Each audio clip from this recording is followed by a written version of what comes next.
les éléments essentiels du retour à la chambre haute. Premièrement, attendre la promesse. Donc Jésus a recommandé aux disciples avant de monter, avant de partir, il va leur dire, ne vous éloignez pas de Jérusalem, mais attendez. Donc il était essentiel pour les disciples de ne pas se hâter pour aller commencer à évangéliser, à commencer à aller annoncer la parole de Dieu. Il devrait attendre la promesse de Dieu. Donc, il y a la première partie, la période de l'attente. Donc, il y a eu une période qu'il fallait que les disciples se patientaient pour attendre la promesse. Il est important de savoir que chaque chose a son temps devant Dieu. Ici, il s'agissait de quoi? Du Saint-Esprit qui devait descendre pour équiper les disciples pour aller annoncer la parole de Dieu. Mais Jésus ne s'est pas précipité. Le premier jour qu'il est monté, fait descendre le Saint-Esprit. Il a permis que les disciples apprennent à être patients. Ce n'est pas toutes les choses qu'il faut se hâter. Jésus dit aux disciples, attendez. Je ne sais pas dans la vie de quelqu'un ici présent, il se peut que il y a certaines choses que tu veux aller rapidement. Mais Dieu voudrait t'apprendre à être patient par moment. C'est vrai, tu peux dire que bon, vraiment, je suis en retard. Je suis, par rapport à la vie, je suis en retard, donc je vais aller plus vite. Comme aujourd'hui, la jeunesse veut aller plus vite. Par moment, on entend certaines personnes qui ne veulent pas se faire former. Ils vont dire, oh, on n'a pas besoin de se former. On a besoin seulement d'aller annoncer la parole.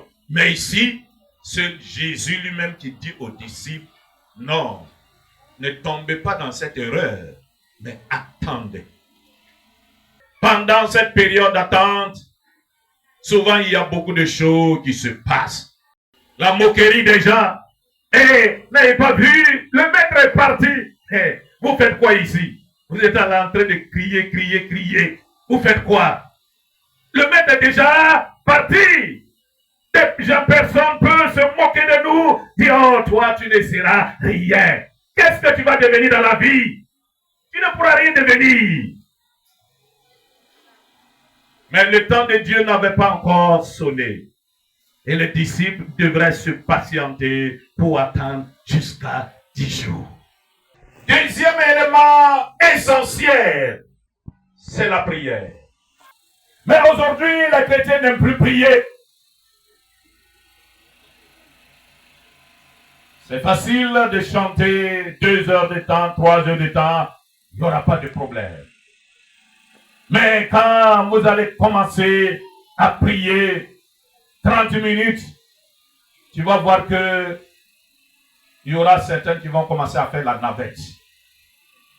Comme s'il y avait des manières où ils sont arrêtés ou bien où ils sont assis. Dans cette chambre haute, 120 personnes, ils priaient de toutes leurs forces, de toutes leurs pensées, des cœurs sincères.